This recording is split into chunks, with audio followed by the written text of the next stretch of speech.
السلام علیکم ورحمۃ اللہ وبرکاتہ۔ کی محمد سے وفا تو نے تو ہم تیرے ہیں، یہ جہاں چیز ہے کیا لوح و قلم تیرے ہیں۔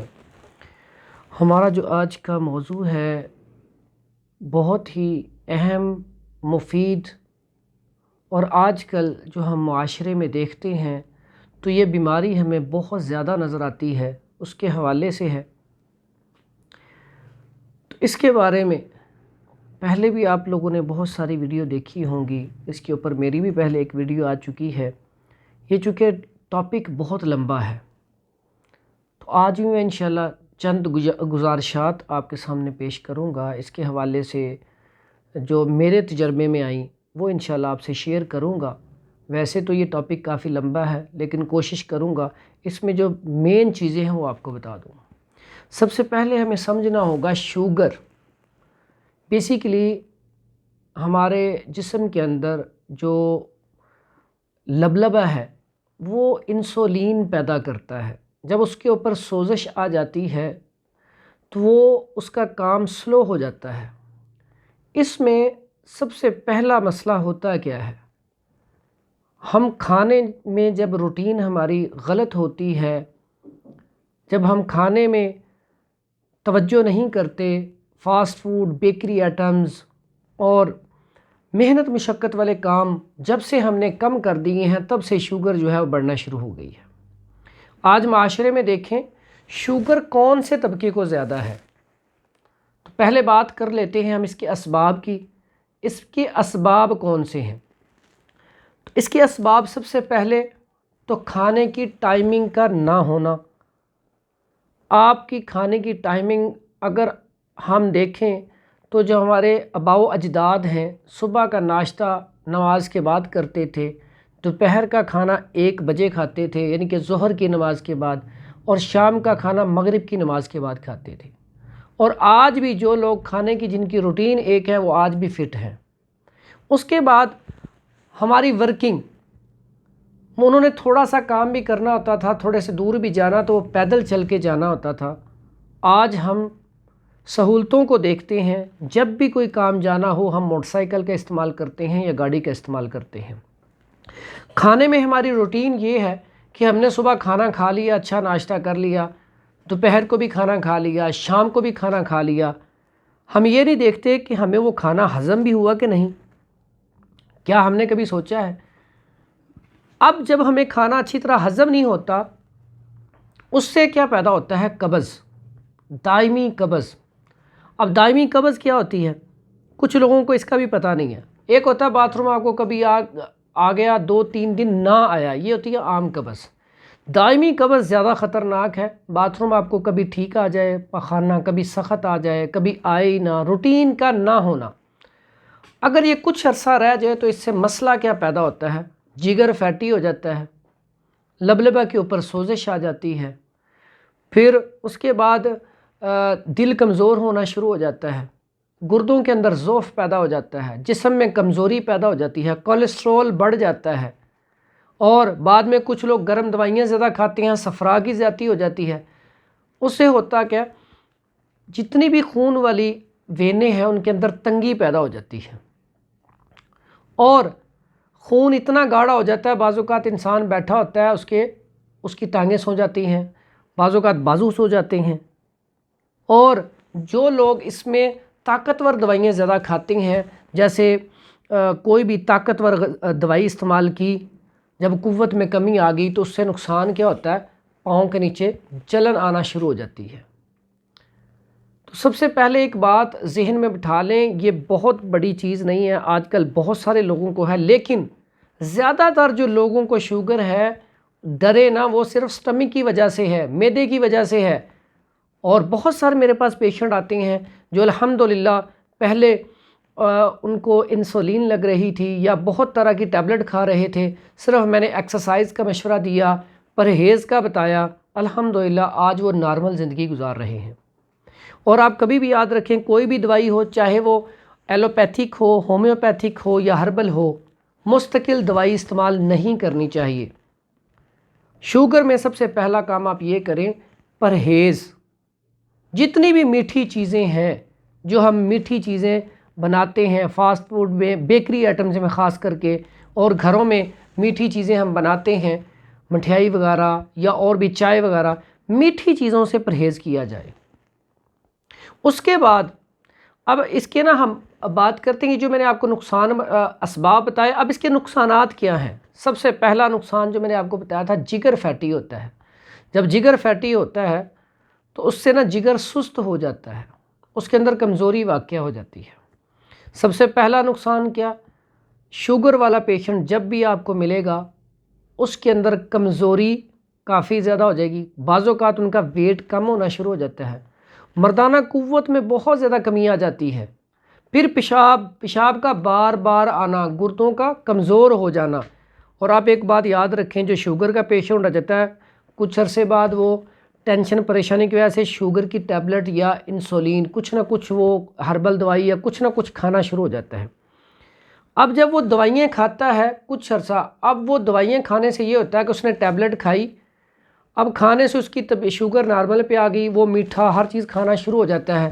وہ یہ سمجھتا ہے کہ میں اب کوئی بھی میٹھا کھاؤں، کوئی بھی چیز کھاؤں، میری شوگر نارمل پہ رہتی ہے، میں نے جا کے ٹیبلٹ کھا لینی ہے یا میں نے اس کی دوائی کھا لینی ہے۔ اب اسی وجہ سے، اسی سوچ کی وجہ سے وہ اسی روٹین پہ لگا رہتا ہے۔ کچھ عرصے بعد کیا ہوتا ہے، کچھ عرصے بعد یہ ہوتا ہے کہ اس کا بلڈ پریشر ہائی رہنا شروع ہو جاتا ہے، کیونکہ اس کے گردے تو کمزور ہو رہے تھے۔ اب جب بلڈ پریشر ہائی رہنا شروع ہوتا ہے تو وہ بلڈ پریشر کی دوائی شروع کر دیتا ہے، اس کے کریٹینائن یوریا بڑھنا شروع ہو جاتے ہیں۔ کچھ عرصہ تک وہ بلڈ پریشر کی دوائی کھاتا رہتا ہے، اس کے بعد اس کی نیند میں کمی واقع ہو جاتی ہے۔ اب سکون کے لیے وہ نیند کی ٹیبلٹ بھی سٹارٹ کرتا ہے۔ جب وہ نیند کی ٹیبلٹ بھی سٹارٹ کرتا ہے کچھ عرصے بعد، یا بلڈ پریشر کی دوائی کے کچھ عرصے بعد، آپ کبھی بھی انالیسس کریں، آپ کو ڈائلیسس کے جو پیشنٹ ملیں گے ان میں 80% شوگر پیشنٹ ہوں گے۔ اب پھر وہ ڈائلیسس پہ آ جاتا ہے، اور ڈائلیسس کے اینڈ کیا ہوتا ہے، موت واقع ہو جاتی ہے۔ گینگرین، اکثر آپ دیکھیں پاؤں میں کئی لوگوں کی انگلیاں کٹ جاتی ہیں، خاص کر کے شوگر پیشنٹ جو ہوتا ہے اس کے جب پاؤں کے اوپر بلیک نشان آنا شروع ہو جائیں، مطلب کیا، وہاں پہ خون نہیں پہنچ رہا، اس کے بعد کیا ہوتا ہے، اس کا حل انگلی کو کاٹ دیا جاتا ہے، پھر آہستہ آہستہ پاؤں کو کاٹ دیا جاتا ہے۔ اب اگر آپ شروع سے ہی احتیاط کریں، شروع سے ہی اپنا علاج کروائیں تو انشاءاللہ اس نوبت سے بچ سکتے ہیں۔ جب آپ کا خون گاڑھا ہونا شروع ہو، ہاتھ پاؤں سن ہونے شروع ہوں، تو آپ کسی اچھے معالج سے مشورہ کریں۔ اب اس کے علاج کی طرف آتے ہیں۔ اس کا علاج بڑا آسان ہے۔ سب سے پہلے تو شوگر سے آپ ڈریں نہ۔ بہت سارے پیشنٹ کو ہیں، میرے پاس اکثر پیشنٹ آتے ہیں، میرے پاس ایسے پیشنٹ بھی ہیں جن کی شوگر 400 پہ رہتی ہے لیکن وہ پریشان نہیں ہوتے، الحمدللہ آہستہ آہستہ وہ ٹھیک ہو جاتے ہیں۔ اگر آپ اس کو سر کے اوپر سوار کریں گے، اس سے آپ دماغی طور پہ بھی کمزور ہوں گے، آپ کا دل بھی کمزور ہوگا، اس سے بیماری آپ کے اوپر زیادہ اٹیک کرے گی، کیونکہ آپ ہر ٹائم اس کے بارے میں سوچیں گے۔ سب سے پہلا کام آپ یہ کریں، ذہنی طور پہ آپ پریشانی کو کم کریں۔ ایک بات اس میں یاد رکھیں، اکثر میں مریضوں کو کہتا ہوتا ہوں کہ زیادہ تر یہ شوگر جو ہے وہ امیر لوگوں کو ہوتی ہے، جن کے پاس پیسہ بہت زیادہ ہوتا ہے۔ وہ فراوانی کی وجہ سے ایکسرسائز کو بھول جاتے ہیں، کھانے کی ٹائمنگ خراب ہو جاتی ہے، اس طرح کے لوگوں کو شوگر زیادہ ہوتی ہے، یعنی کہ کھانے کی زیادتی۔ اب اس کے بعد اگر آپ کوئی غریب پیشنٹ دیکھیں، آپ کو الا ماشاء اللہ کو نظر آئے گا جس کو شوگر ہو، وہ بھی کس کو ہوگی، جس کا سٹمک خراب ہوگا۔ اور یہ جو پیشنٹ آتے ہیں اکثر آپ لوگوں کے پاس، آپ دیکھتے ہیں کوئی کہتا ہے یہ فلاں نسخہ استعمال کر لیں شوگر ٹھیک ہوگی، کوئی فلاں۔ اس میں ایک بات میری بھائی غور سے سن لیں، یہ جتنے بھی لوگ ٹھیک ہوتے ہیں یہ بیسیکلی سٹمک کے مریض ہوتے ہیں، معدے کے مریض ہوتے ہیں۔ جب ان کا معدہ ٹھیک ہو جاتا ہے شوگر الحمدللہ ٹھیک ہو جاتی ہے۔ تو یہی میں آپ کو سمجھانا چاہتا ہوں کہ جب آپ کو شوگر کا مسئلہ ہو کسی اچھے معالج سے چیک کروائیں۔ یہاں پہ آپ کو لبلبہ کے اوپر سوزش ہوگی، جگر فیٹی ہوگا، آپ اپنے ٹوٹل ٹریٹمنٹ کروائیں، انشاءاللہ اللہ تعالیٰ آپ کو ٹھیک کر دے گا۔ اب میں بات سمجھا رہا تھا اس کے علاج کے حوالے سے، سب سے پہلے تو پریشانی اپنی دور کریں، اللہ تعالیٰ سے رجوع کریں، استغفار کو بڑھا دیں۔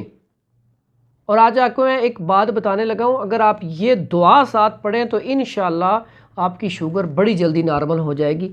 میں آپ کو دعا بھی بتا دیتا ہوں، لا الہ الا اللہ، لا حول ولا قوت الا باللہ، استغفر اللہ، اللہم صلی علی محمد وعلی آل محمد۔ یہاں تک یہ تسبیح کوشش کریں 300 مرتبہ کریں، اور اس کے بعد نماز 5 وقت نماز پڑھیں جس میں آپ رکوع اور سجدہ لمبا کریں۔ اب اللہ تعالیٰ سے رجوع کریں گے، انشاءاللہ اللہ تعالیٰ آپ کی بیماریوں کو ختم کر دے گا۔ اس کے بعد کلوا واشربوا ولا تسرفوا، کھاؤ پیو لیکن اسراف نہ کرو۔ میں کھانے کا طریقہ آپ کو بتا دیتا ہوں۔ سب سے پہلے جب آپ پانی پئیں، 1 گلاس پانی کے لیں، اس کا 3 حصے کر لیں، ایک حصہ جو ہے اس کی آپ 20 سپ لیں اور 1 گلاس کے 60 گھونٹ، اور کوشش کریں دن میں 8 گلاس پانی پئیں اور تازہ پانی پئیں، سردی ہوں تو نیم گرم پانی پئیں۔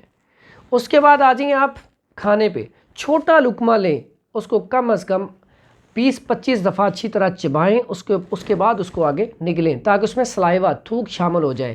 اس سے انشاءاللہ آپ کی رگیں بالکل صاف رہیں گی، خون گاڑھا نہیں ہوگا، جگر کے اوپر چربی نہیں چڑھے گی، جگر فیٹی نہیں ہوگا اور دل کمزور نہیں ہوگا انشاءاللہ۔ اس کے بعد آپ آ جائیں ولا تسرفوا، اسراف نہ کرو۔ یہ نہ ہو کہ پانی پینا تو ٹکا کے جلدی جلدی پی جاؤ، روٹی کھانی ہے تو ایک دفعہ ہی جیسے کل کو ملنی نہیں ہے۔ تحمل مزاجی سے کھانا کھائیں، اس سے آپ کا کردار بنے گا، آپ کے اندر تحمل مزاجی پیدا ہوگی۔ اس کے بعد آ جائیں، اب آپ کو میں نسخہ بتاتا ہوں، بڑا آسان سا نسخہ ہے، اس کے اوپر عمل کریں انشاءاللہ آپ دعائیں دیں گے، انشاءاللہ آپ کی شوگر جو ہے وہ نارمل پہ آ جائے گی۔ اور ہمارا ویڈیو کو، یہ بعض اوقات کوئی کویسچن آتا ہے کہ ویڈیو کو لمبی آپ کر دیتے ہیں، ویڈیو کو لمبا کرنا مجبوری ہے، جب تک آپ کو بیماری کی سمجھ نہیں آئے گی تب تک آپ کے اوپر نسخے کا فائدہ بھی نہیں ہوگا۔ آپ پہلے بیماری کو سمجھیں، بیماری کیوں ہوئی، اس کے اسباب کیا ہیں، اس کی علامات کیا ہیں، پھر اس کا علاج۔ ہمارے معاشرے میں یہ بہت زیادہ کنسیپٹ ہے کہ بس نسخہ بتا دیں، آپ کو پتہ ہی نہیں ہوتا بعض اوقات کس کنڈیشن میں کون سا نسخہ کھانا ہے، آپ کی بیماری شروع کیسے ہوئی اور اب اس کا علاج کیا کرنا ہے۔ اس کو پورا سمجھنے کے لیے ویڈیو کو پورا سنا کریں، اور اگر آپ کو ویڈیو اچھی لگے، آپ کو اس سے فائدہ ہو تو اس کو آگے شیئر بھی کر دیا کریں، اور جو لوگ نئے آنے والے ہیں ہمارے چینل کو سبسکرائب کر دیں۔ ہمارے چینل کا نام ہے حکیم حافظ فرحان ہربل ہیلتھ کیئر، اس کو آپ سبسکرائب کریں اور بیل آئیکن کے بٹن کو دبا دیں۔ اب نسخے کی طرف آتے ہیں، بڑا آسان سا نسخہ، ایک تو بڑا مشہور ہے، اکثر لوگوں کے اوپر اس کا رزلٹ اچھا ہے، جس میں اندر جو تلخ لے لیں اور اس میں بھنے چنے لے لیں 100 گرام، اور بادام کی گری بھی 100 گرام، تینوں چیزیں مکس کر کے اس کے آپ کیپسول بھر لیں بڑے 1000 mg کے، یا چمچ کا چوتھا حصہ صبح شام اس کو استعمال کریں۔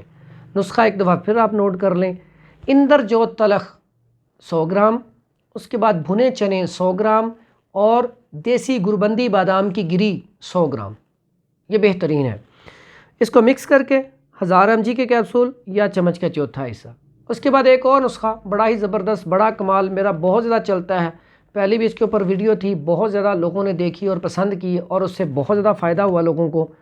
میں بول دیتا ہوں، اس کو آپ غور سے لکھ لیجئے گا۔ اب لکھیں اس کو غور سے۔ سب سے پہلے برہم ڈنڈی، دماغ کے لیے بڑی کمال ہوتی ہے، برہم ڈنڈی لے لیں، اس کا وزن ساری چیزوں کا برابر ہوگا، میں چیزیں آپ کو بولتا جاؤں گا، آپ نے لکھ لینی ہے، وزن اس کا برابر ہوگا۔ اگر وہ 10 گرام اوپر والی لیں گے تو ساری چیزیں 10 گرام کر لیجئے گا۔ سب سے پہلے برہم ڈنڈی، اس کے بعد پنیر ڈوڈی، اس کے بعد تخم تمہ، تخم سرس، اس کے بعد کلونجی، اس کے بعد میتھی دانہ، اس کے بعد گڑ مار بوٹی، اس کے بعد آپ نے لینا ہے آملہ بیڑا اور ہرڑ، یہ 3 چیزیں، اس کو تریفلا بھی کہتے ہیں۔ یہ ساری چیزیں آپ لے لیں اور اس میں گوند ککر بھی تھوڑی سی شامل کر لیں، یعنی کہ ساری چیزوں کا برابر وزن کر لیں۔ تو یہ ساری چیزیں آپ لے کے ان کو پاؤڈر کریں اور 500 mg کا کیپسول بھر لیں صبح شام، اور اس میں ڈوز بڑھانی ہو تو آپ 1000 mg کا کیپسول بھی بھر سکتے ہیں۔ صبح شام یہ استعمال کریں، انشاءاللہ اللہ تعالیٰ آسانیاں پیدا کرے گا، آپ کا معاملہ ٹھیک ہو جائے گا۔ اس کے بعد یہ آپ کو اس کا ڈائٹ پلان بتا دیتا ہوں۔ صبح کا ناشتہ آپ نے کیا کرنا ہے؟ صبح کے ناشتے میں آپ بادام کی گری لیں، گربندی، وہ آپ 50 گرام لے لیں، اور 25 گرام بھی اس میں سوگی لے لیں، جس کو ہم دیسی میوہ بھی کہتے ہیں، کشمش بھی کہتے ہیں، وہ کھائیں چبا کے خشک ہی، ساتھ چائے کا کپ لے لیں، چائے میں آپ دار چینی کا استعمال کریں۔ اس کے بعد آ جائیں آپ دوپہر میں اگر اس میں بیچ میں بھوک لگے تو بھنے چنے بہترین ہے، اس کے ساتھ بھی شامل کر سکتے ہیں۔ دوپہر میں آپ بکرے کا گوشت لیں اور اس میں آپ تھوڑی سی سبزی ملا لیں، کدو، توری، ٹینڈے یا شلجم، گاجر، مولی، تھوڑی سی سبزی ملا کے سوپ ٹائپ بنا لیں اور چمچ کے ساتھ کھائیں۔ اگر روٹی کھانی ہو تو بالکل تھوڑی سی۔ شام کو پھر یہی ڈائٹ۔ کریلے میتھی کھا سکتے ہیں آپ۔ کوشش کرنی ہے اس میں آپ پھل بھی استعمال کر سکتے ہیں، ایپل استعمال کر سکتے ہیں، گریپ فروٹ استعمال کر سکتے ہیں، اس کے بعد آپ پپیتا استعمال کر سکتے ہیں، ٹھیک ہے، یہ ساری چیزیں آپ استعمال کریں۔ تو اس میں کاجو، پستہ، اخروٹ، مغزیات بھی آپ استعمال کر سکتے ہیں۔ سبزیوں میں آپ میں نے آپ کو بتایا کالے چنے شوربے والے استعمال کر لیں، کریلے میتھی استعمال کر لیں، سبزی گوشت کا استعمال کر لیں، اور چکن دیسی کر سکتے ہیں، فارمی چکن نہ استعمال کریں۔ کوشش کریں جس بندے کو شوگر ہے وہ اپنی ہنڈیا دیسی گھی یا سرسوں آئل میں بنائے۔ سرسوں آئل، اس میں اسمیل بہت آتی ہے، اس کو صاف کرنے کا بڑا آسان سا طریقہ ہے اس کی اسمیل کو ختم کرنے کا۔ ادرک لے لیں تقریباً 30 گرام لہسن لے لیں، 30 گرام پیاز لے لیں، اور 5 گرام کالی مرچ اور 5 گرام زیرہ، اس کو اس میں ڈال کے اس کو گرم کریں۔ جب ابالا آ جائے اس کو پون کے رکھ لیں، آپ کا آئل صاف اور شفاف تیار ہو گیا۔ اب اس کو آپ ہنڈیا میں استعمال کریں، انشاءاللہ اللہ نے چاہا تو اس کی آپ کی شوگر جو ہے وہ کنٹرول ہو جائے گی اگر آپ اس کے اوپر عمل کریں گے تو انشاءاللہ۔ اور رہی بات اس سے جو مردانہ قوت میں کمی آتی ہے، اب جب آپ اس کے اوپر توجہ سے علاج کے اوپر توجہ کریں گے، پرہیز کریں گے، انشاءاللہ اللہ تعالیٰ اس میں آپ کو بہتری کرے گا اور آپ کا علاج اچھا ہو جائے گا۔ اور اگر قوت میں کمی ہے اس کے لیے حب عنبر مومیائی ٹیبلٹ اکثر مل جاتی ہے، کرشی، ہمدرد، اجمل، کسی بھی ادارے کی لیں، وہ آپ صبح شام ساتھ کھلائیں، انشاءاللہ بہت زیادہ فائدہ ہوگا۔ اگر اور معلومات اس کے اوپر چاہیے ہوں تو ہمارا واٹس ایپ نمبر اوپر ہوتا ہے، آپ ہمیں واٹس ایپ پہ بھی کال کر سکتے ہیں، رابطہ کر سکتے ہیں۔ اللہ تعالی ہم سب کا حامی و ناصر ہو۔ اچھا، اس میں ایک بات میں آپ کو اور بتانا چاہتا ہوں کہ اس میں نا عورتوں کے حوالے سے عورتوں کو بھی یہی مسائل ہوتے ہیں، ان کا بھی جگر جب فیٹی ہو جاتا ہے، ہاتھ پاؤں سن ہونا شروع ہو جاتے ہیں، کمزوری آ جاتی ہے، پیشاب کا بار بار آنا، یہ سارے معاملات، تو ان کو بھی یہی علاج کرنا چاہیے۔ اور جیسے مردوں کو کمزوری ہو جاتی ہے ایسے ہی عورتوں کو بھی کمزوری ہو جاتی ہے، تو عورتیں بھی اگر ڈائٹ پلان پہ عمل کریں گی تو انشاءاللہ اللہ نے چاہا ان کی جب سوزش اتر جائے گی، ان کا ویٹ بھی ٹھیک ہو جائے گا، جو ان کے مسائل ہیں وہ ختم ہونا شروع ہو جائیں گے اور انشاءاللہ وہ تندرست ہو جائیں گی۔ ٹھیک ہے، آپ ایک بات یاد رکھیں، اگر اس میں آپ کو کوئی چیز سمجھنی ہو، سمجھ نہ آتی ہو تو آپ واٹس ایپ پہ ہمارے ساتھ رابطہ کر سکتے ہیں۔ السلام علیکم ورحمۃ اللہ وبرکاتہ۔